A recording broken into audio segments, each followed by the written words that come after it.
memahami ruang sekitarnya itu ancamannya apa, bahayanya apa. Kemudian masyarakat itu biar tahu bagaimana untuk mengurangi risikonya. Ya. Itu Mbak yang harus kita lakukan. Dari tingkat mana Bapak izin? Tentunya dari keluarga, kemudian desa, kemudian kecamatan. Berarti bertahap ya Pak? Bertahap. Kalau yang di kecamatan ada namanya Kencana, Kecamatan Tangguh Bencana.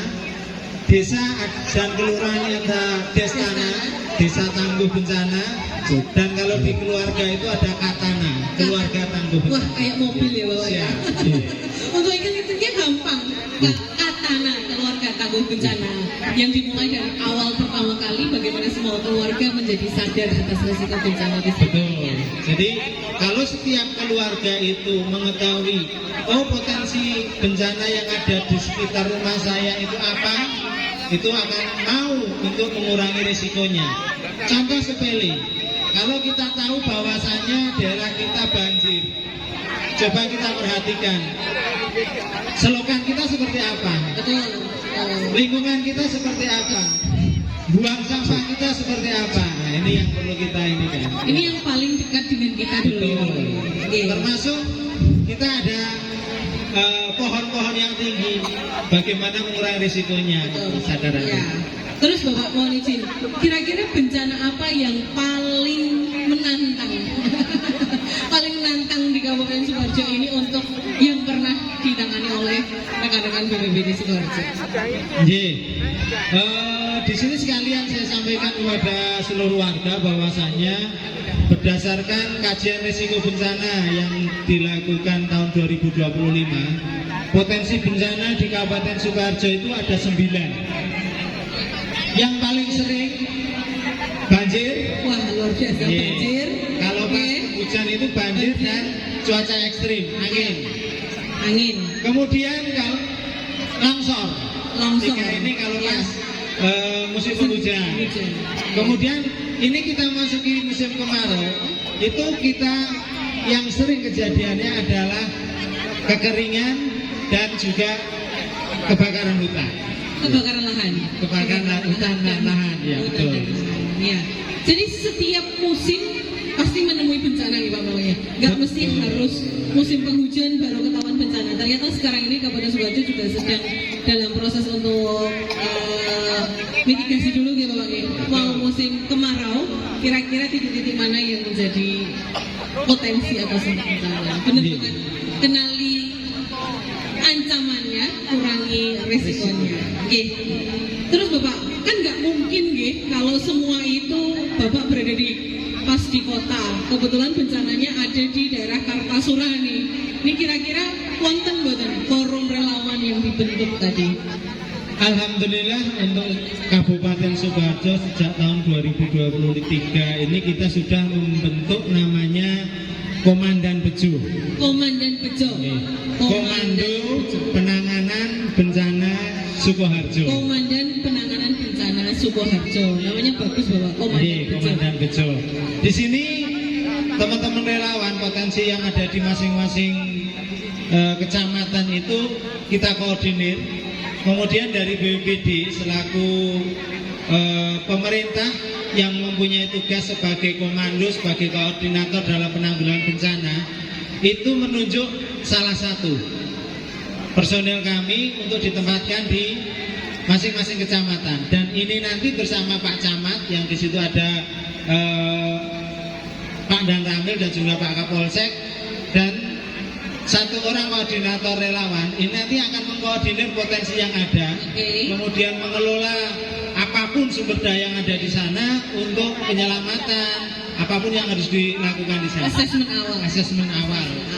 Berarti sudah ada sistem yang terstruktur ya Bapak ya? Alhamdulillah. Bagaimana penanganan bencana yang dikomandoi oleh para relawan, bersama dengan relawan. Izin kita masuk ke Pak Denardi.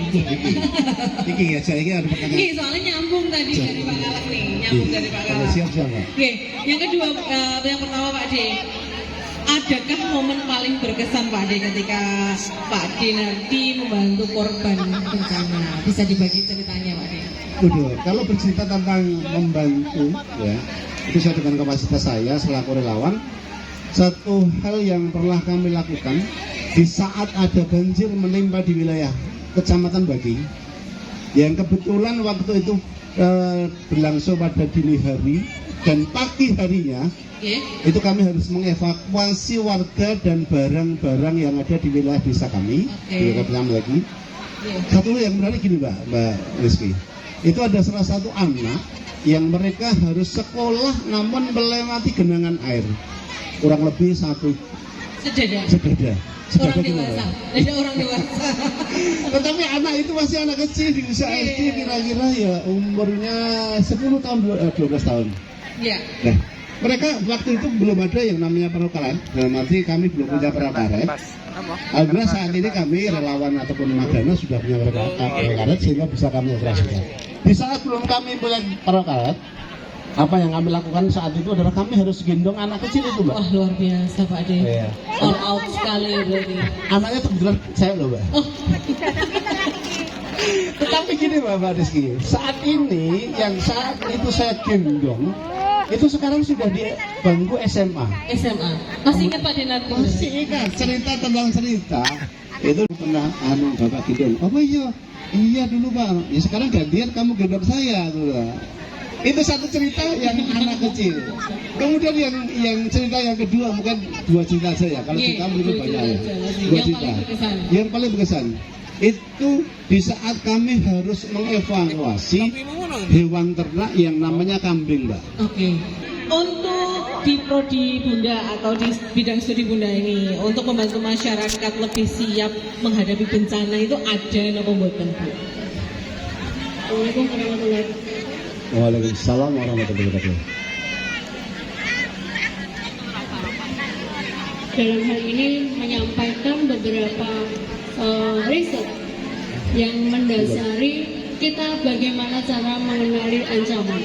Sebelum kita mengenali ancaman, riset beberapa di universitas kami, tidak hanya di program teknik sipil saja, Bunda. Nah, ada dari pertanian, kemudian ada dari geografi, pertanian, geografi, industri, kemudian teknik sipil. Nah, kami di Universitas Veteran mengadakan pusat studi bencana. Nah, ada pusat studi bencana. Ya, di situ kami mengadakan riset, kemudian evaluasi terhadap beberapa infrastruktur yang mengakibatkan adanya ancaman gitu. Dari identifikasi ancaman itu apa saja yang ada di Sukoharjo seperti itu. Kemudian beberapa riset itu misalnya misal ketahanan terhadap pangan.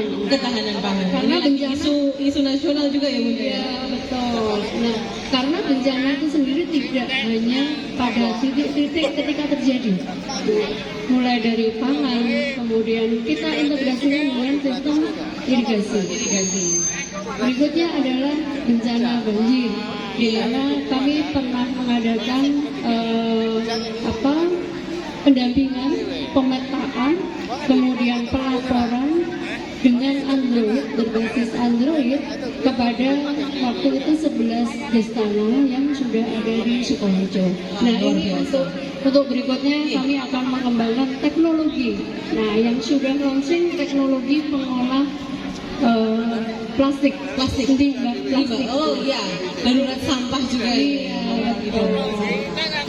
Itu adalah ancaman buat kita semua bagaimana cara mengelola yang berbasis masyarakat juga. Iya, luar biasa.